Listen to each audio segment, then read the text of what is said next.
ইবনে মাজার 12 নম্বর হাদিস। যে মূল কথাটা আমি যেটা বলার জন্য চাইতেছিলাম, এই কিছু ওই কথার দিকে আসলাম এখন। এবার ইবনে মাজার হাদিসটা শুনেন।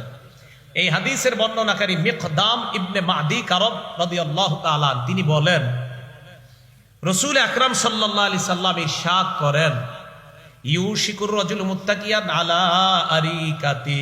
শেষ জামানায় কিছু মানুষ কোরআন পড়তে পড়তে এত বড় গবেষক হবে, হওয়ার পর সিংহাসনের মধ্যে বসা থাকবে আর ভাব ধরবে আমার চাইতে বড় পণ্ডিত আর দুনিয়ায় কেউ নাই। শুধু কোরআন পড়তে পড়তে অনেক বড় গবেষক হয়ে গেছে কোরআন। এবার ওই ব্যক্তির সামনে আমি আপনি আমরা কেউ গেলাম, যাওয়ার পর হাদিস পেশ করলাম, ইউহাদ্দাসু বিহাদিসিন মিন্নি, আমার হাদিস তার সামনে যখন পেশ করা হয়, ওই ব্যক্তি বলবে, বাইনানা ওয়া বাইনাকুম কিতাবুল্লাহ, আমাদের মাঝে তোমাদের মাঝে আল্লাহর কোরআন থাকতে হাদিসের কি প্রয়োজন? আওয়াজ দিয়ে বলেন নাউজুবিল্লাহ। কোরআন থাকতে হাদিসের কি প্রয়োজন?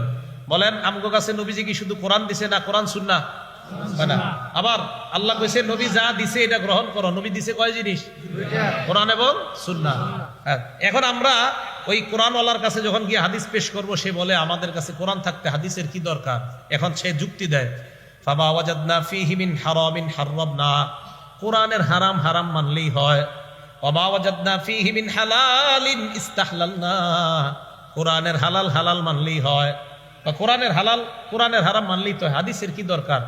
নবীজি বলেন তার মুখের উপর, তখন বলে দিবা, আলা ওয়া ইন্নামা হাররামা রাসূলুল্লাহ মিসলু মা হাররামাল্লাহ।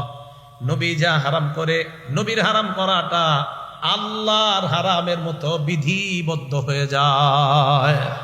তাহলে আমার নবীর হারাম, আমার নবীর হালাল, আল্লাহর হালাল, আল্লাহর হারাম, এটার যেমন গুরুত্ব, আমার নবীর করা হালাল হারামেরও ঠিক তেমন গুরুত্ব। কোরআন এবং সুন্নাহ, না শুধু কোরআন? সবাই বলেন শুধু কোরআন না কোরআন সুন্নাহ?